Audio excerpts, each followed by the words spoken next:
Came to our listening session, hosted by the Park County Housing Coalition. So great to see you again. Thanks for coming today to learn more. I guess we'll just get started. I'm Jonathan Hettinger. I'm a communications director for the Park County Environmental Council. I'm excited to be talking with you guys today about the housing action plan and kind of where it's at and the Park County Planning Board meeting tomorrow evening. And this conversation is a part of our ongoing series about community planning and the tools that we use to address growth in our community. We are going to hear from Lila Fleischman from HRDC to kind of help give a little bit of background of what's in the plan, how we got here, and kind of what's next. But today, I think the main goal of today's conversation is to make sure everyone has their questions answered about the housing action plan and is ready to give comments tomorrow, whether in front of the planning board, whether that's over email, via Zoom, or in person at the City County Complex at 5 p.m. But we'll give you all the details on how to do that. First, I'll do a quick introduction about PCEC, and then I'll pass it over to Lila. As always, today's presentation is recorded, and we'll share it on our website and YouTube channel. PCEC is your community conservation group with 650 contributing members and more than 3,000 supporters here in Park County. We work to safeguard the land, water, wildlife, and people in Yellowstone's Northern Gateway through grassroots organizing and advocacy. Park County is a traditional homeland and current home to many indigenous people, including the Apsáalooke or Crow tribe. And Park County today has a long history of human habitation. People have loved, cherished, and stewarded this place. We're committed to working together to honor this legacy and place for future generations. PCEC is really excited to be working on housing, and we think it's critically important in order for us to be able to do conservation in this community. We work on housing for two primary reasons. First, we're very much aware of the interconnectedness of our built and natural environments. How we live as humans affects the health of the world around us, the land, the water, the wildlife. That's why PCEC has worked with the community in recent years to update foundational documents such as the growth policy in both Park County and in Livingston, and the Gardner Neighborhood Plan. To be good stewards of our wildlands, we need to be thoughtful about how we grow and where we live. Second, PCEC is only as strong as the people that make up our membership, the people like you. And we need to ensure that those people can live in a safe and stable place that allows them to thrive, that allows them the time to care about this place. Our work relies on volunteers, and it's much more difficult to volunteer when you're working 2 or 3 jobs and just struggling to pay your rent. A housing market and a housing system that doesn't work in Park County threatens our work at PCEC. Lack of appropriate housing has seeped into every aspect of our lives. Whether that means your child's favorite teacher struggling to afford to live here, the city doesn't have enough employees to maintain the parks and trails, or the county doesn't have enough grader operators to maintain our roads. We know that housing is a big crisis, but that's why we came up with the Park County Housing Action Plan, to look at the specific issues in this community and how we can address them. And I'm excited for Lila to tell us a little bit more about that, and then give you a little more information about how you can be helpful in making comments. And we also have a number of members of the Housing Working Group here today that will be able to answer your questions at the end. So Lila, would you give people some background on the plan and introduce yourself? Hi, thanks for having me, and thanks for that introduction. I'll try to not be too repetitive of what are some of the reasons why housing is a concern of all of the members of the Housing Coalition and our many partner organizations. So I have a couple slides. They are mostly as they were at the last, which was the second public hearing with the planning board, so last month, and then a couple of just updates of what we've been up to in the month since then. There's a lot of new names and faces that I think may or may not know kind of the history of the Housing Coalition. So I'm going to start with that and then talk about the plan and what's in the plan. I would be happy to answer any questions now, or if you don't feel comfortable with a large group, happy to answer any questions after as well. So my name is Lila Fleischman. I'm a project manager in our community development department at HRDC. HRDC is a community action agency serving Southwest Montana since 1975. We work in 7 strategic service areas based on what our communities that we serve are looking for based on those priorities. So housing has been a top concern for many of those years. We also have a number of development projects, rentals, other ways that we work on housing. So community development in this role is really working as a facilitator. Let's see. Okay, so yeah, we'll talk about the Housing Coalition, the purpose of the plan, and I do want to save time for questions. So I might brush over some of these and just give people an opportunity to ask questions if they've had a chance to review the plan. So the history of the Housing Coalition began in around 2017 with the county and MSU Office of Extension, a couple of other community partners, including HRDC, Park County Community Foundation, a number of engaged residents on that. And they were meeting, I think, twice a month or so, and having a lot of discussion around understanding how housing impacts our community, how the insufficient supply of homes available to people earning local wages, working in the community, to be able to move from rental into ownership, to access a rental when they need to, those kinds of things are limiting the growth of the ability for residents to thrive. They're limiting the opportunities for families to be able to continue to grow in Park County. They're limiting the local economies and the local businesses. So how can we come together as partner organizations to improve the opportunities for people in Park County? The role of the coalition was to start understanding those challenges and then move towards more tangible solutions. So after that initial cohort kind of discontinued their meeting schedule in the end of 2019, the Park County Community Foundation wanted to continue the conversation. So they asked HRDC to play a facilitator role and bring our housing knowledge and expertise to continuing to work towards tangible solutions. In 2020, we really focused on building out that knowledge base and community partners. In 2021, HRDC facilitated the first subcommittee of the Park County Housing Working Group, the Housing Working Group, and that group helped drive the process of creating a community-based housing action plan, of those tangible strategies that can help bring us to a place of more housing opportunity to meet our community's needs. That plan is supported by the Housing Needs Assessment, which, like almost every other national, state, and local recent survey, poll, needs assessment on housing, shows that there is an insufficient supply to meet the needs of the community. So that's a supporting document of kind of helping the direction of the Housing Action Plan. The Housing Action Plan was released as a draft document. We brought that to a number of existing standing meetings, the county planning board, the city planning board, to ask for assistance in amplifying that draft for feedback, to engage the community around those tools that we would be able to work together towards more opportunities in housing.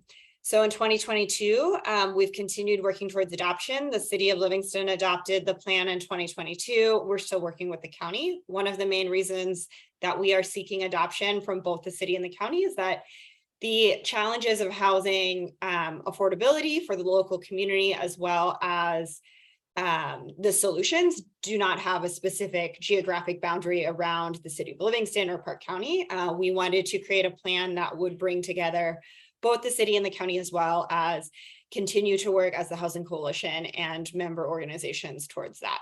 So in being a partner in that implementation, the Park County Housing Coalition is continuing to use that subcommittee model to tackle some of those near-term priorities. And create alignment with the available resources and possible solutions, so that we have 3 working groups. 2 are on kind of a 12-month timeline. One is creating an investment fund to support the implementation of the plan. One is working with employers that will probably result in some kind of programming. We're vetting learning about what other communities are doing to align their existing rental stock with local renters, and what kinds of incentives we could potentially tap into. Going forward, we hope the Housing Coalition continues to play a role in implementing those local solutions. So the Housing Coalition is made up of organizations and individuals that really care about this place and the future, and who has an opportunity to live here in the future. Most of these organizations have expressed in some way they've been impacted by difficulties with hiring and retaining employees, difficulties with their employees being able to build deeper roots in the communities and that they live and work in. And we continue to grow. So the longer that we are around and working on this issue, we invite everybody that is interested in being part of these solutions to join. ParkCountyHousing.com has that information available about how to join. Specifically, the Housing Action Plan went through a process to vet available tools. What would work well for our region?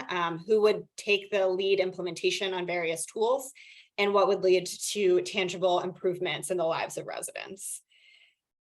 So the Housing Coalition, as I mentioned, wanted to be able to add some of that capacity, bring in some other expertise around those housing solutions, and continue pushing for better opportunities for people to access housing.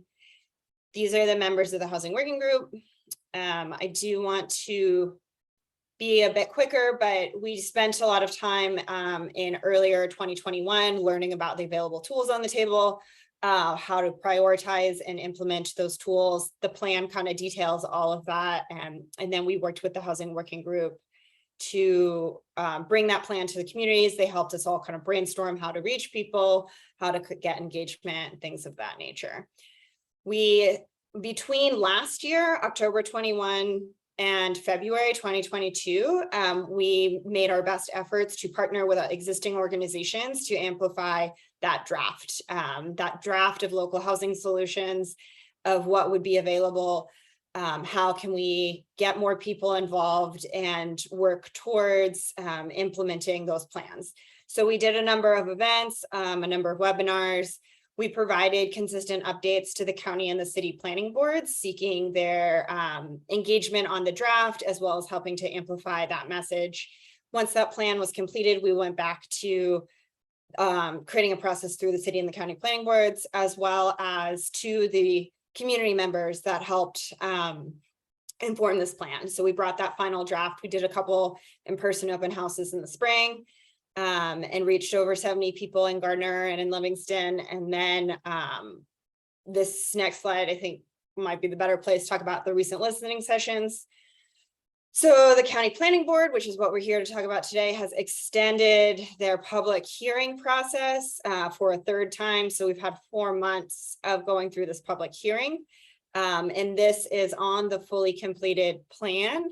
So they've continued to not vote, to have requesting that there is more engagement and more feedback, which is one of the reasons that we are here today, to answer questions that anyone has about the intent of the plan, the specific tools, how they would work. There are no specific policy recommendations. That is more of a set of vetted tools that would be able to be a starting point for these conversations around better solutions. It also organizes a lot of existing work that partner organizations are striving towards in the county.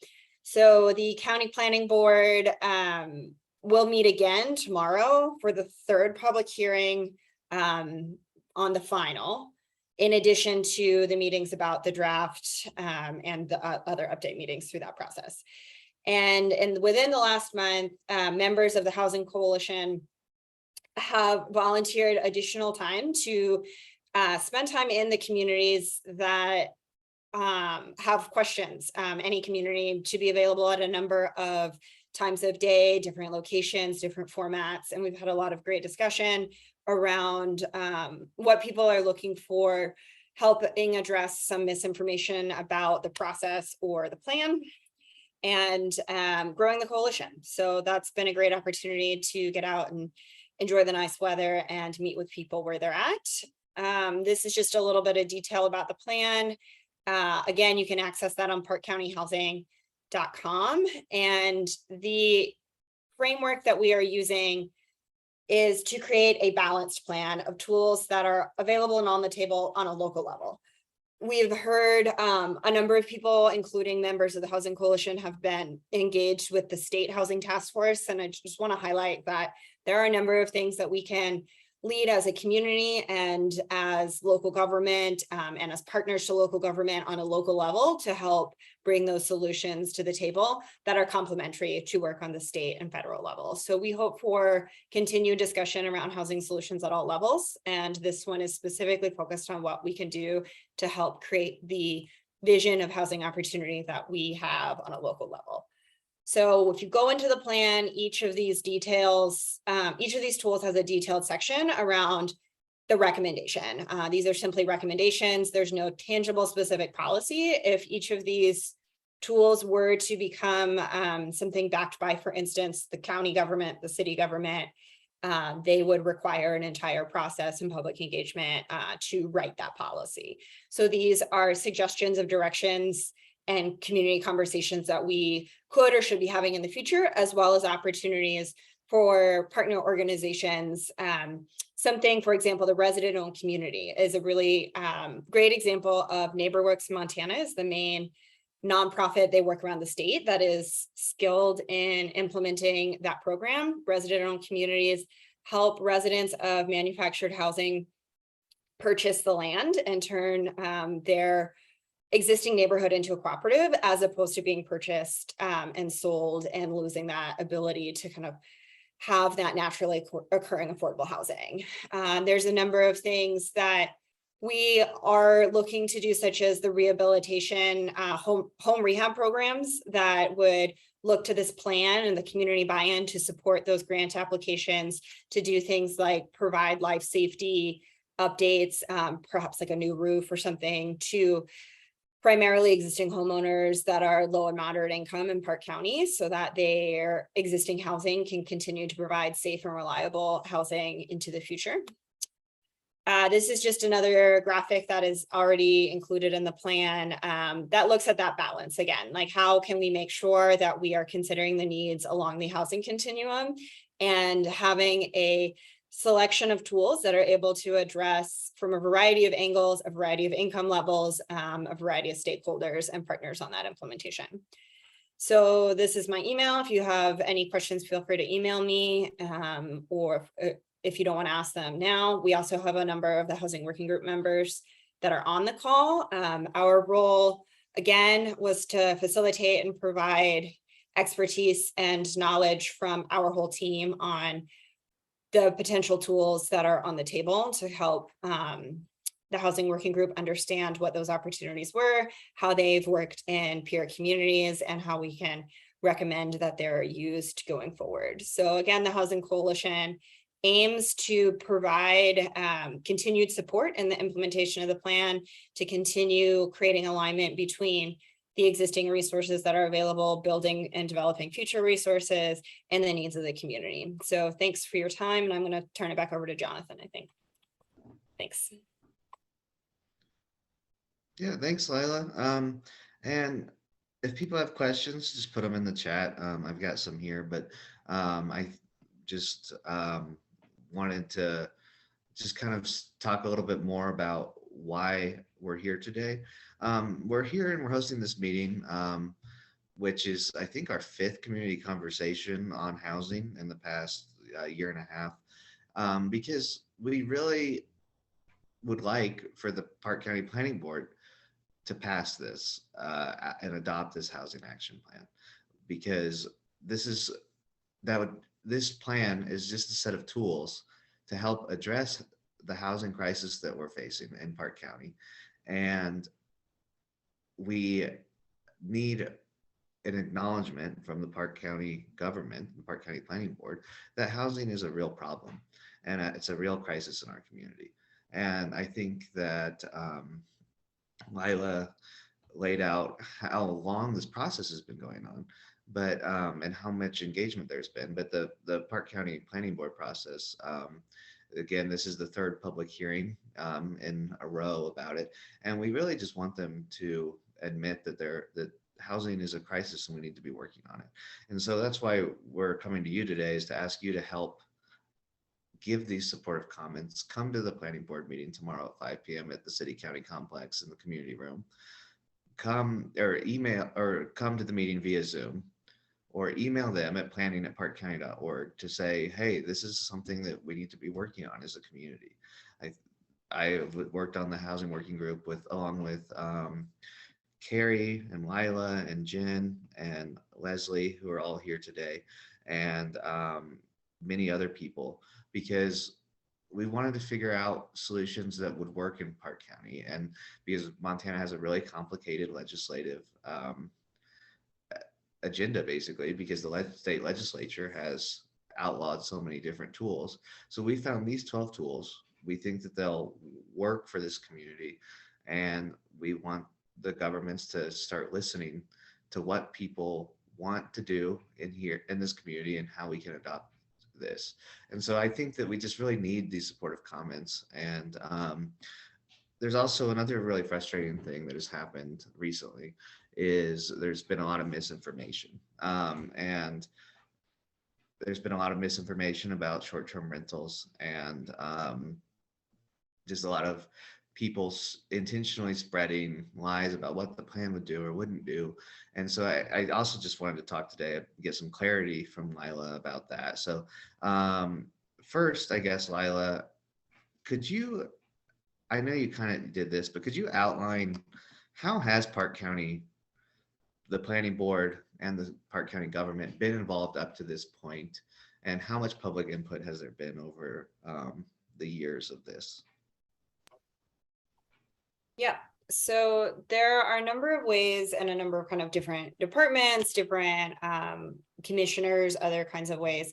The original iteration of the Housing Coalition, again, prior to my involvement, I believe that all of the commissioners, I don't know if it was the same commission, were involved, and county was really a partner in that first iteration, the Housing Coalition. When we were asked to reconvene the Housing Coalition with the Park County Community Foundation, we continued to engage a number of community members that either work for the county, are elected, or have involvement with the county through that 2020 year of education and engagement. I believe a number of them participated in those webinar series where we invited speakers from peer communities, other experts, to kind of dive into what those challenges are. Those events looked at different topics within the complicated area of housing. In 2021, when we started when the housing working group began to focus on drafting the plan, we did have a commissioner, Bill Berg, participate as a housing working group member. I also met routinely. We also had city participants, met routinely to collect more information through the needs assessment process, to reach out and fill additional kind of gaps to create that needs assessment when appropriate, and kind of work to keep the county updated. The county also, as a member of the Housing Coalition from the beginning, is acknowledging that this is something that is important to residents around the county and that they do want to participate in that. So we've had a number of opportunities for residents of the county to engage, as well as the county staff and leadership through that process. We hope going forward that the county continues to listen to community members that are seeking solutions to housing and what's going to be a good fit, particularly in the rural areas. Something like a housing cooperative could be a really great model. There's a number of different programs in that plan that are a good fit for the non-city county pieces. So to summarize, the county was on the working group, has held a lot of listening sessions, and also helped, and it was in the growth policy that this was a plan that they wanted to be created, right? Correct. So this is And something that has been years in the making from the county, and there's been a lot of public input into this. And then the other thing that I guess when I wanted to talk about the misinformation, and Lila, if possible, could you pull up your slides with the 12 steps just to like help or the 12 tools just to help everyone see kind of what those are. And so what so short-term rentals have been kind of the hot button issue, which was why we held a community conversation on short-term rentals last December and had, I think, more than 50 people come. And so I was just wondering, Lila, if you could say, what does this plan say about short-term rentals and a short-term rental regulation, and what, just so everyone kind of can understand what that is. yeah, I'll pull up the page on short-term rental, just so that everyone, there's nothing within the recommendations that is a specific policy guidance. I think that if you look at the existing county growth policy, they mentioned tracking short-term rentals. If you look at the work that's happening at the state or any peer community, particularly national park gateways, tracking and understanding the role of short-term rentals is one of the things that is part of the multi-pronged approach to understanding how we can meet the housing needs of our community. So the recommendations are to continue tracking, working with the health department, and to think about what a process driven by what the community cares about would look like. If there is a policy, there would be an entire engagement on that. I think that one of the things that we saw in a lot of other similar communities that have more short-term rentals than exist right now, that are further down a road of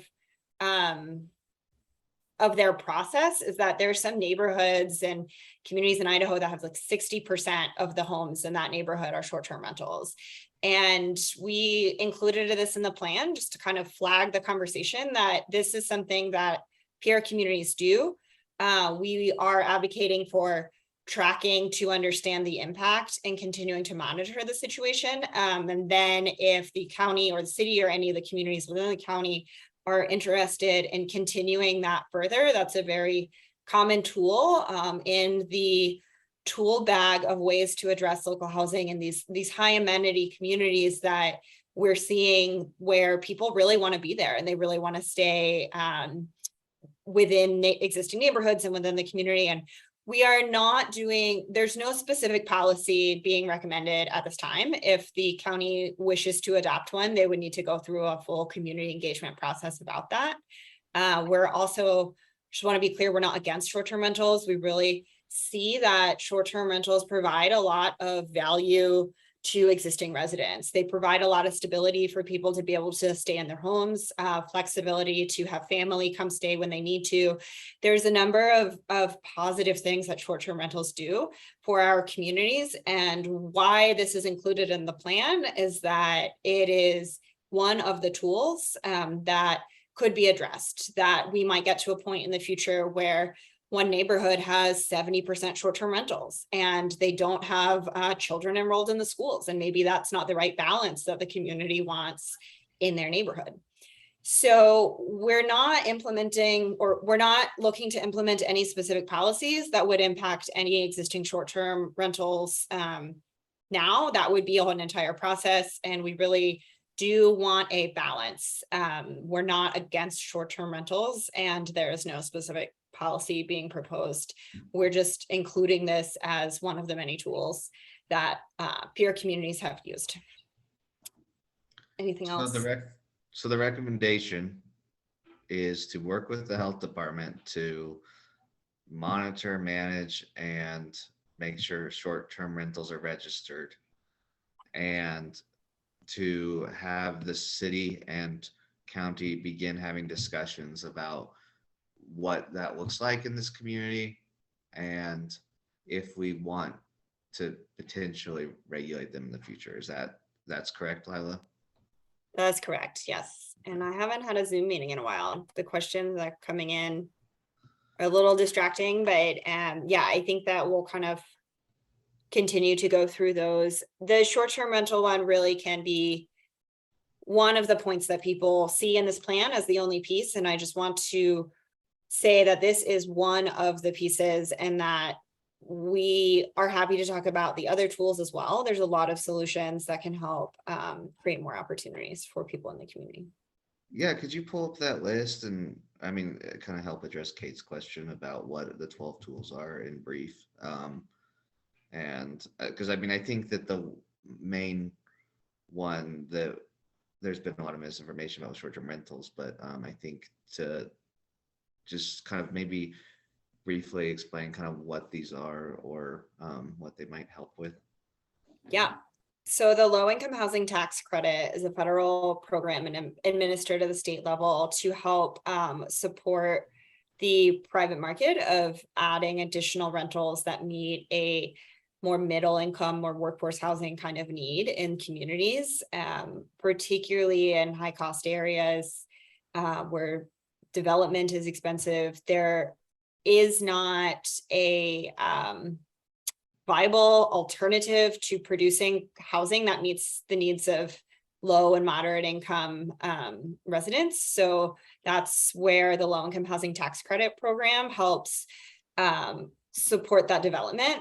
Those are the tax credit allocation is determined through the state meets annually, I believe, to produce a qualified allocation plan. Every state does that for their low income housing tax credits. And that's where they determine kind of what those priorities are, because the awards made from those funds are limited. There's very few of the applications are able to be funded each year. There's more demand and more need than that program is able to fund.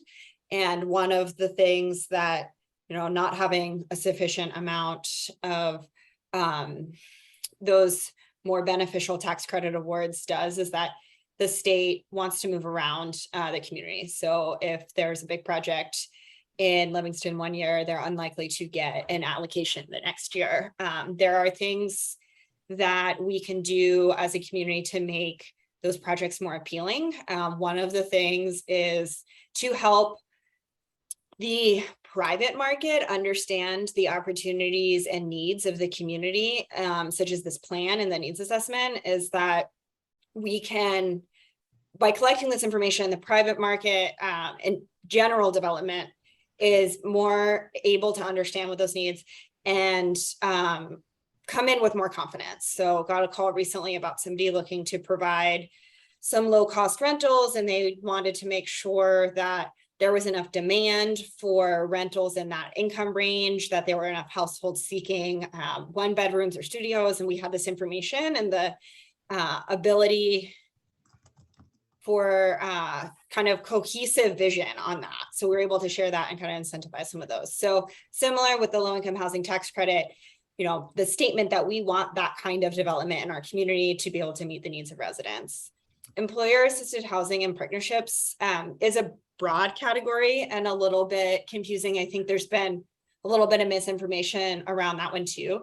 That would most likely be, and in our recommendation, we're looking at programs that other communities have done to help align the existing rentals with opportunities. One of the things that we are not promoting is things that too closely tie somebody's housing to their employer. What the recommendation supports is creating opportunities for residents that are working in the community, but aiming to add a little bit of separation so that if a local business hires somebody that is failing their job requirements, that when they let them go, they don't lose their housing.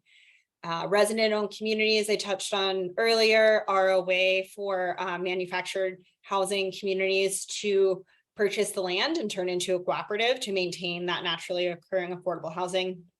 Community land trust is a ownership model where a nonprofit steward maintains ownership of the land and sells the improvements upon the land, the home, to a local buyer that then is able to utilize that as their primary residence. Another trade-off is an annual appreciation.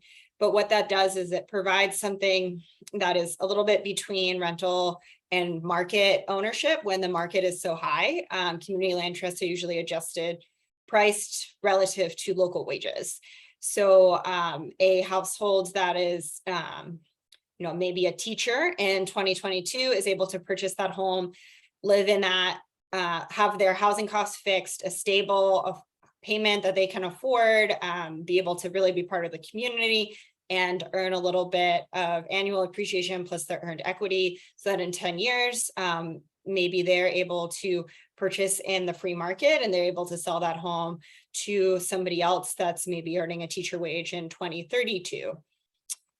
Density bonus is part of a conversation that's more related to the city, where there could be incentives to help increase the number of homes that meet a certain affordability benchmarks. Land banking would be setting aside land today for future housing needs is the recommendation, or acquiring land when it becomes available if it's municipally owned or a school district or something of that nature, if we're able to keep land for community interest within that community interest. Down payment assistance is a program. There are a number of existing down payment assistance programs. And there's also a need for down payment assistance for a little bit higher income ranges that helps people either afford to purchase that needs some assistance to come up with a down payment, or help people purchase something that is otherwise just a little bit out of their price reach of what is in the market. And of course, all of those programs have different kind of income guidelines and things like that. Accessory dwelling units and promoting the opportunity to build an additional dwelling unit for rental income, to have more family members live there, to add that community stability, particularly in locations that already have services and amenities and infrastructure to them. So that one is helping people add like a backyard unit. General zoning reform would be something like the process that the city has already gone through to look at how their zoning, and development guidelines through the lens of housing affordability, and make sure that they're not accidentally adding barriers to that process.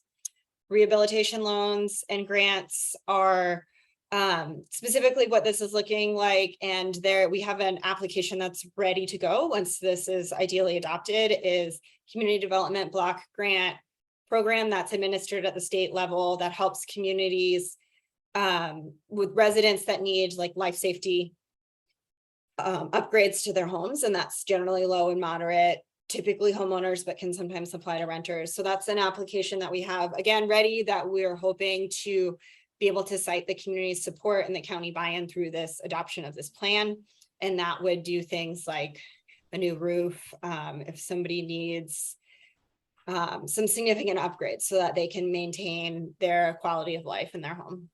Short-term rental regulation, as a suggestion we did touch on, that would be an entire process to look at what impact the number of short-term rentals in the community have on existing neighborhoods, as well as what the community is looking for as that right balance.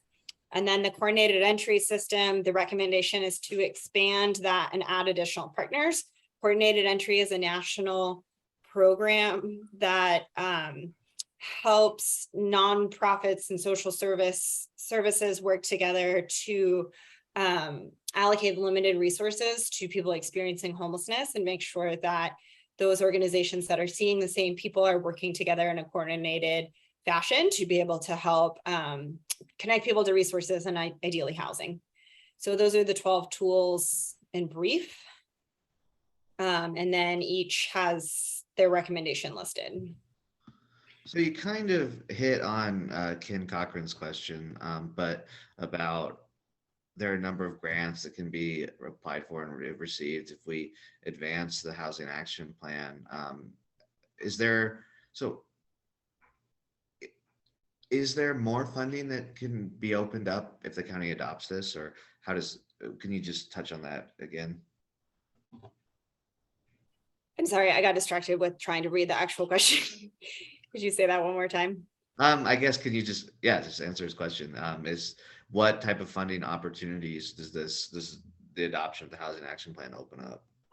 Yeah, so I think that the funding opportunities, as well as what I touched on, where it helps market what we're already looking for to the private sector, are ways that, you know, there's existing grants, there's ways that community organizations and the Park County Housing Coalition can look at this and help fill in some of those gaps and think like more creative approaches too. So it's not just the opportunities for state or federal grants. It's how can we look at something like increasing accessory dwelling units. Maybe there's a more creative approach that a community-based organization could take on that, where there are things like modular prefab accessory dwelling units. How can we make sure that people understand how and where they can build those? How can we create something like a toolkit for the community to be able to utilize that?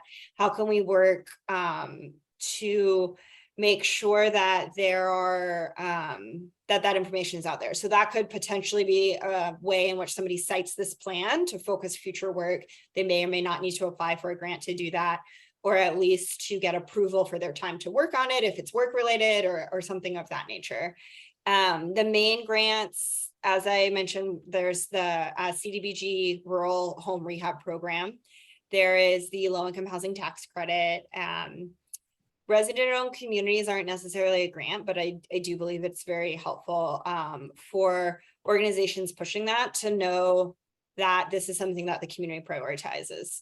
NeighborWorks Montana, as I mentioned, is the primary lead on that, and HRDC and the Housing Coalition helps to partner with them and support that, but they work across the state. So we want to make sure that we are showing organizations like NeighborWorks that this is something that we really want. So if they have to make some tough choices of balancing multiple projects that they're pursuing, that they're considering what we're looking for in that decision-making process. Great. So yeah, this is yet another reason why it's really important for the Park County Planning Board to adopt the plan. And yeah, so and then I'm Leslie. I see that your hand is raised. Leslie was on the housing working group with us. And so Leslie, what would you like to add? Let's see, just trying to get turned back on here. So, there's just a few things. I've been hearing from, quite a few folks that live in the county. I live in the county. You live in the city.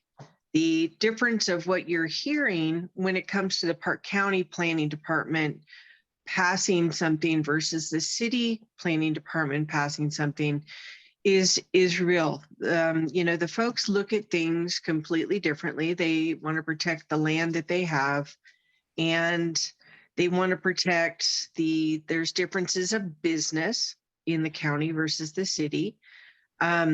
There might be a better option of removing 2 of the items from the 1 through 12 list and getting the county to pass it versus the 2, 9, and 12, which actually have recommendations.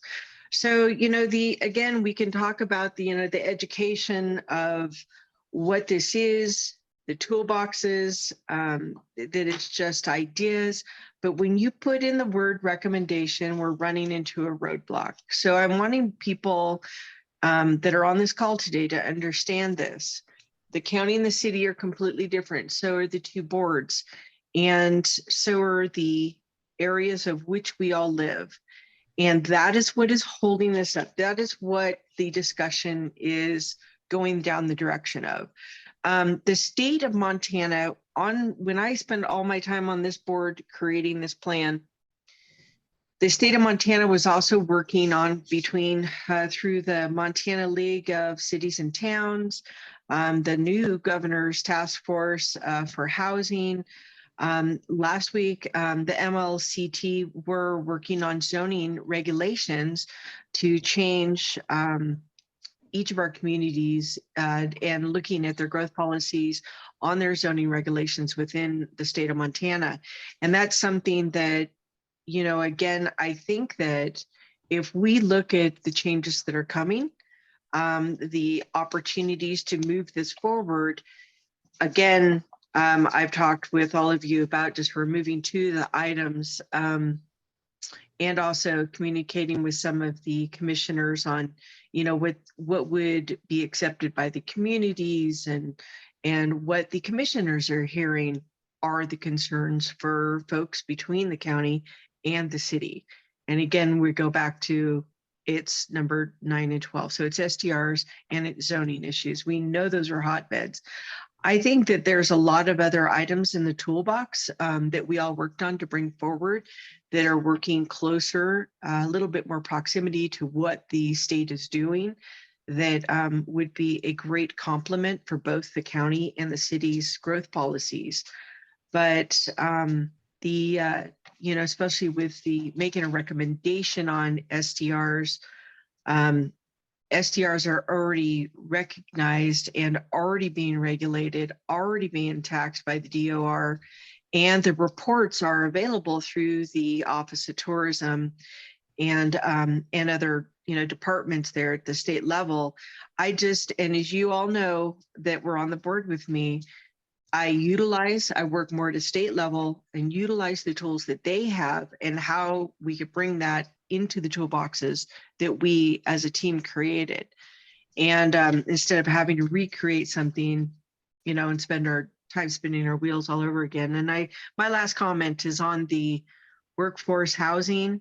Layla and I have had many conversations, and regarding this, our committee hasn't reached a, you know, meeting point on that yet.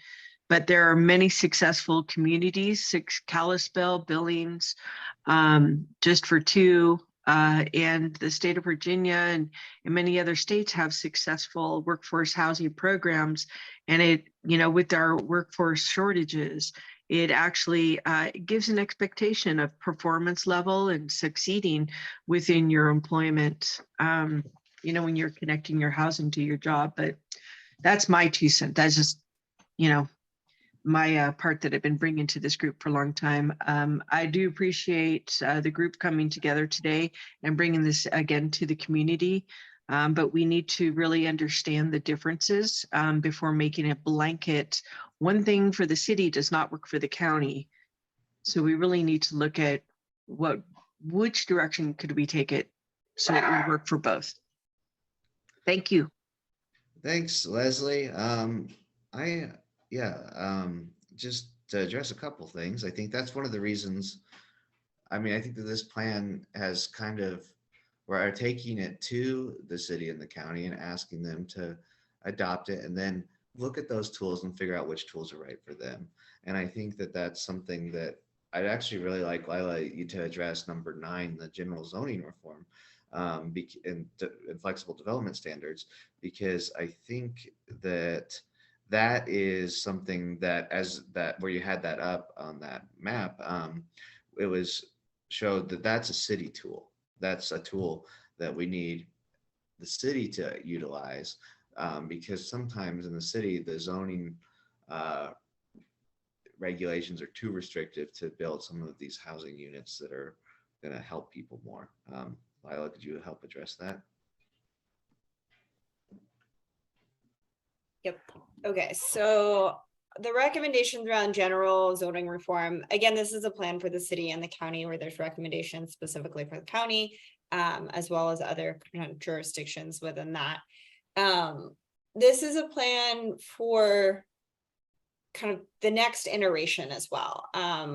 If you have not been following some of the suggestions from the State Housing Task Force, some of those suggestions are for rather top-down kinds of statewide zoning reform. I don't know that those are going to be the ones that are moved forward, but like there's a lot of discussion around what should that look like and how to prioritize the needs of the local jurisdictions to make their own choices, as well as what the state is hoping to on that level. So, this recommendation thinks forward to what would happen if there was zoning. This is not a zoning plan. This is not creating county zoning. This is just like, how do we prioritize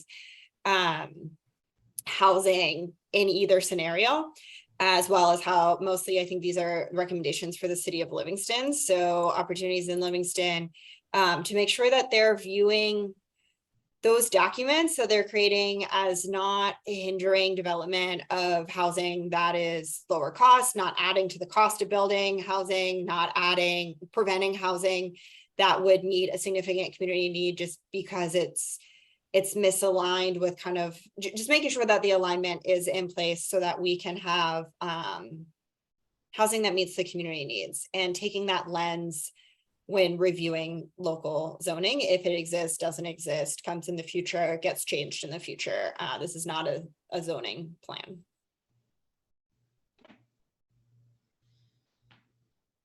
Jonathan, I would also just suggest, as we talk about this, as Lila said, this is a plan to be looked at through the city lens, through a county lens, through a lens of community engagement groups or nonprofits, and not every tool will work properly for each entity.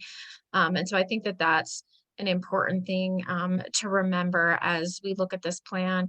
I also would suggest that, this is really the start of conversations around each of these things. It's opening up the dialogue for the city and or the county or for nonprofits to talk with folks about these tools and how they may or may not work. And so I think that the one thing that obviously we've seen at this point is it started a conversation around short-term rentals. People have thoughts around that. The planning board is here, the county planning board is hearing about it. The county commissioners will hear about it, and it's opened up that conversation. That's what this plan is for, is to start those conversations and to look for solutions.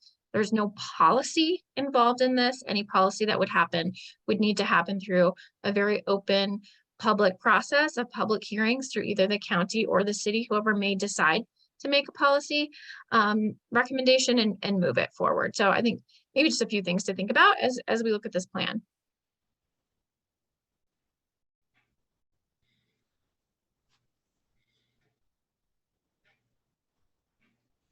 Thanks, Gary.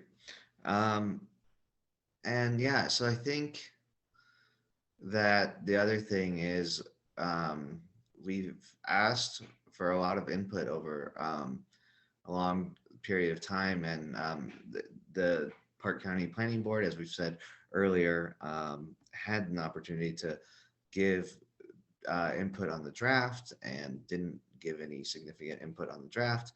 And so I guess the ask in front of them now is to adopt the plan that we created, that our community created, that hundreds of people weighed in on over the years. And so this is what's in front of us now. And I guess I just also wanted to just reiterate how you can comment. So the Park County Planning Board is meeting tomorrow at 5 p.m. in the community room of the City County Complex. You can attend that in person. You can attend that via Zoom. I think that if probably everyone here would have gotten the email that I had sent out about this meeting, but also about how to attend that meeting. So the link should be in there, but we can also follow up to all the attendees and send an email explaining how to comment. And if you don't have time to go tomorrow, a really simple note to the planning board saying, I support the housing action plan, or maybe sharing your story of why you care about it or what tool you're excited about. I think that would go a long way, because I think at this point, there's just been a lot of misinformation. I just think there could be a lot of pushback toward the plan now. And we just really would like for people to make the time to say, hey, I support this plan. Let's see, is there anything else? Lila, did you have anything else you want to add or anything? I was just responding to a comment from Angela about I think that you're talking about the state down payment assistance program, that one of the reasons that we look at this as on a local level is that there are a lot of programs that are misaligned with what the community can currently afford to purchase, such as these purchase price limits on getting a Montana Board of Housing loan or down payment assistance. And one of the ways that we can help bridge that that gap is through more community land trust. There's currently 14 and then 2 more coming in the community land trust in Livingston at currently, and those homes are priced outside of the free market, so they're typically fall within the guidelines to be able to make sure that people can use down payment assistance to purchase a community land trust home. So if we're able to increase the supply of community land trust homes, people are able to kind of layer those resources to access those. So that was just one detailed question, and forgive me if I missed anyone else's question in the chat. Please feel free to email me if you have additional questions. And thanks again for joining. And I do encourage everyone to join the Housing Coalition and stay in touch. And I think that this really, I mean, it's not the beginning of doing anything to address housing, but it is the beginning of doing something in this coordinated way that we can continue to grow the coalition and tackle these issues one by one and give them the time and the attention that they deserve in ways that are reflecting where the community values are part of that process. So thanks. Yes, and so yes, asking the planning board to support this is asking them to continue the conversation and recognize that we have a problem with housing, which we've heard about from Gardner to Immigrant to Livingston to Clyde Park. And so please make the time to comment. And yeah, thank you so much for attending today's meeting. I really appreciate it all.